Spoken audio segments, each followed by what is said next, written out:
Greetings! Welcome to the Old Ways Rising Farm YouTube channel. Today we're going to talk a little bit about starting fruit trees from seed. I'm working with some pears that froze before we had a chance to get them picked up and canned. And we're going to take some seeds out of these and start them for grafting or just planting out for our livestock. There's a lot of not quite correct information and slants, more slants about starting fruit trees from seed out there. You'll often hear that you shouldn't or can't start apples and pears and peaches and things like that from seed, and that's just not true. You absolutely can start all of these from seed, assuming you have good fertilization, and we'll talk about that in a couple minutes.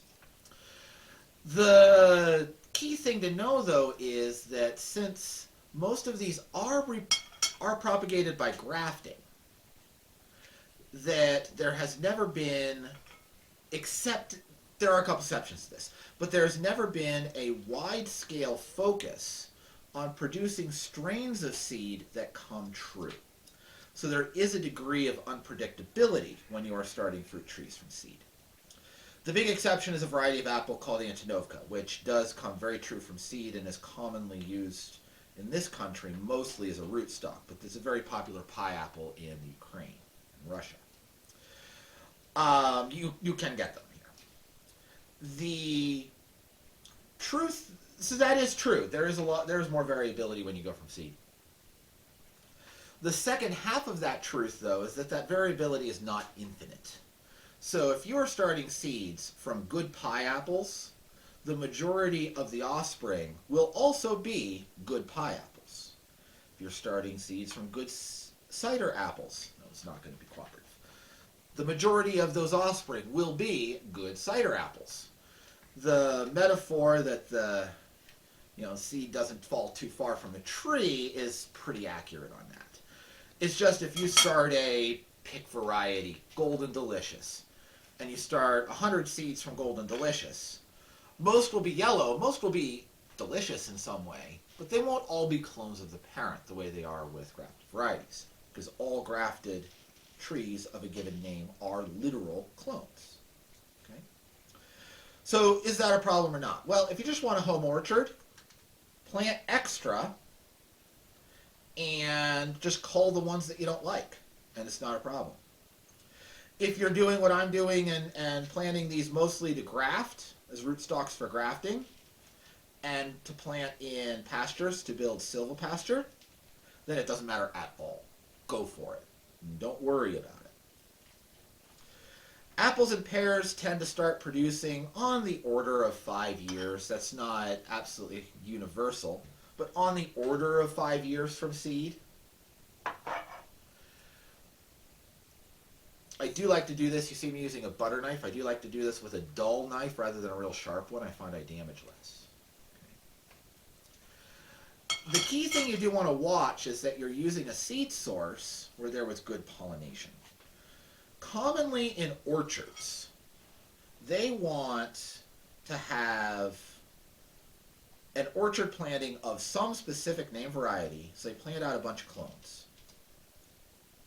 All in one batch. They're easy to harvest and keep separate as that variety. Okay? Now, apples and pears, and really most of the common orchard fruits in the rose family, have a phenomenon called self-incompatibility, which when they get pollen, that the ovary identifies as genetically same as self, coming from that same clone, it will reject that pollen grain. So that seed is then not fertilized. If these trees go unpollinated for a long enough period of time, their production is harmed. So the orchards have to add, here and there, a few individual plants of a different variety. But they minimize it. They put in just enough to keep the plants consistently producing, because their goal is apple sales, not seed viability. So if all you have access to are grocery store apples, still go for it. Some of them will be fertile, but you won't have the same level of success and fertility as if you're using a seed source like a wild stand, where you have a bunch of trees that grew from seed themselves and thus are all genetically unique, or a source like these pears, which is a home orchard that has every tree is a different variety. Okay, so these I know will be nice and fertile.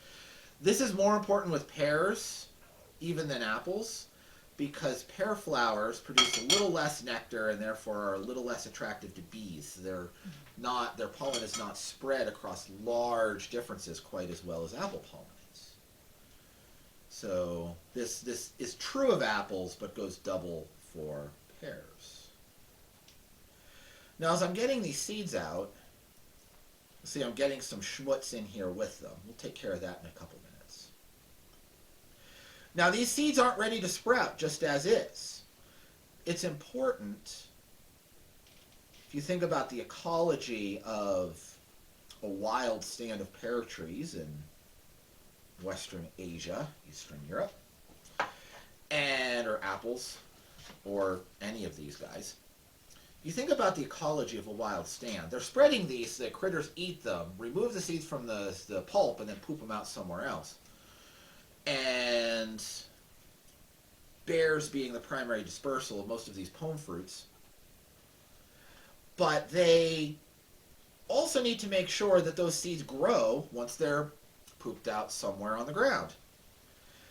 In order to do that, they have to make sure that they germinate at the right time of year.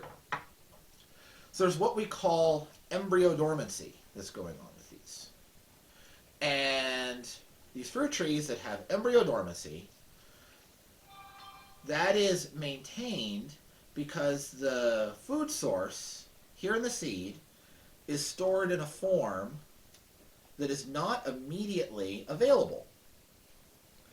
So an enzyme has to activate, degrade the food source provided, and convert it into a form that the seed can use.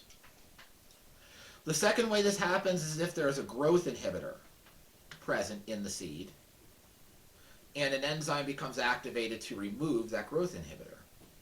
How is that activation regulated? And the answer is temperature. So all of these seeds need a certain period of time in cool temperature, not freezing, but below 40. In other words, refrigerator temps. And after they have a certain number of days, again, we're dealing with rose family here that's kind of, depending on species and variety, goes from 30 to 120 days at those temperatures. 60 to 90 is a pretty safe guess for most of your apples and pears. A little less in the south, a little more in the north. Depending on where and that's not with reference to where the tree was growing, but where the variety was produced originally. So 60 days is a pretty good guess. And you put them in the refrigerator. I'll show how we do that here in a minute. We just get a couple more out of this one, and we'll move to the next step. So we have to provide them this. This is called stratification or vernalization. Vernalization because it's what lets them recognize spring, the vernal period.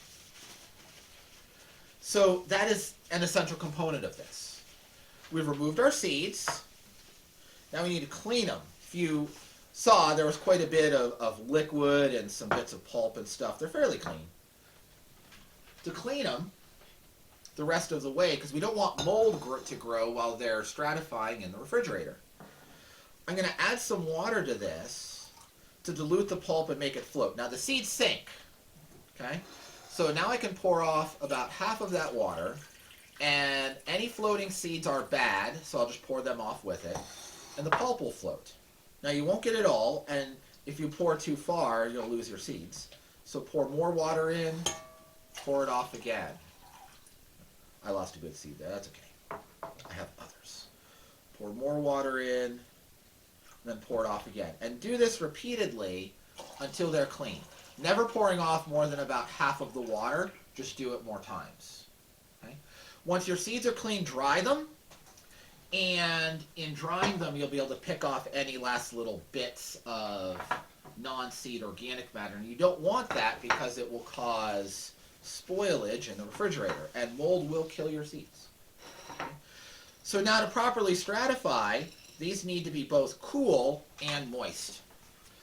I like to do this. You can do this with moist sand, with moist peat moss. I like to do it with a moist paper towel. I'm just going to kind of splash a little water on here and then squeeze it out because I do not want it wet. Again, mold is your enemy. Just damp. Okay? Unsmooch it here. Technical term. Technical term. Pennsylvania German, technical term. And then just pour the seeds onto the paper, kind of fold it up into a little packet. This will just keep them moist. Okay? And then this will go in a Ziploc bag and then into the refrigerator. Now, don't just put them in and forget about it. Check on this every week or two. The reason I like to do this in paper, in wet paper instead of in sand or peat moss is because if it starts to mold, I can unfold this, throw away the paper, and get a new one, and often save the seed. As long as you catch it in time. Mm-hmm. If that mold gets into the seed proper, it will destroy it and kill it. Okay, so a little bit of if there's just a little bit of surface on the outside of the seed, you can change the paper and probably be okay. But you need to be checking on it weekly for that. Also, because there is a range of vernalization times, you do want to label this and date it so that you know when your 60 days is my starting assumption for this. But you want data so you know when that's up. But you also want to be checking it, especially when we get halfway through that, at least weekly, to see if any roots are starting to poke out. If you get roots, then you have completed the stratification and it is time to plant it. And then you plant just like you would anything else in pots. You can do it in plug trays. I like to do this in large pots for the first year, and then after they're, yay tall and I can separate them, then I'll put them in smaller pots. So, but that's just normal planting. There's nothing special, nothing fancy there. So I hope this was useful. I hope that you will hit the like button. I hope that you will subscribe to the channel if you find this content interesting. And don't forget to like the video so that others can see it. Till next time, have a wonderful day.